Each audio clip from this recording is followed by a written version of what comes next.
PSG নাকি Chelsea, আপনার মতে কে জিততে পারে আজকে রাতের এই ফাইনাল ম্যাচ? এটা হচ্ছে ক্লাব বিশ্বকাপের ফাইনাল ম্যাচ।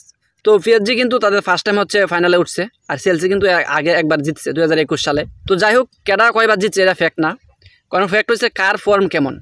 পিএসজি এখন বর্তমানে দারুণ ফর্মে আছে, কারণ কয়েকদিন আগে তারা চ্যাম্পিয়ন্স লিগ জিতছে। চ্যাম্পিয়ন লিগ জিতার পরে এখনও তারা সেই ফর্মে আছে।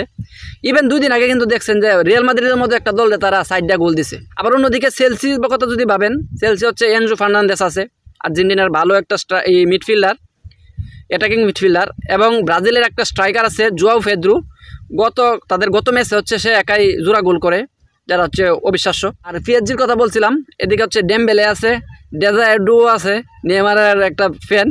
তারপর হচ্ছে 3টা যে মিডফিল্ডার আছে, ফাবিয়ান রুইস, জোয়াও নাভাস, হচ্ছে বিতিনহা। এই 3টা একদম ফাঁকা, মানে কি বলবো, এদের সাথে বেস্ট মিডফিল্ডার মনে হয় না আর কেউ আছে। পিএসজির মিডফিল্ডার বর্তমানে বেস্ট মিডফিল্ডার। এরপরে হচ্ছে আপনার হাকিমি আছে, তার পজিশনে সে ডিফেন্স বা স্টপার এরকম। তো ডিফেন্স থেকে সে হচ্ছে মিডফিল্ডে গেলে সে স্ট্রাইকারও হয়, অনেক সময় সে গোলও করে, অনেক সময় সে ড্রিবলও করে, মানে কাটাকাটিও করে মানুষের সাথে, ড্রিবলিং করে, মানে হচ্ছে কাটায় যে ডেরে কয়। তো এই একের ভিতর সব হচ্ছে আপনার এই হাকিমি। আবার অন্য সাইডে আছে কে? অন্য সাইডে আছে হচ্ছে নুনু মেন্ডেস, ঠিক আছে। তো এই নুনু মেন্ডেস হচ্ছে যার কাছে লামিন ইয়ামালের মতো প্লেয়াররাও আটকা পড়ছে। নুনু মেন্ডেস হচ্ছে পর্তুগালের। এইসব নুনু মেন্ডেস যেগুলারা বিট করা আমার মনে হয় চেলসির পক্ষে একদমই কঠিন, অনেক বেশি কঠিন। তো যাই হোক, সব দিক বিবেচনা করে আমি মনে করি পিএসজি মনে হয় ম্যাচটা জিততে পারে।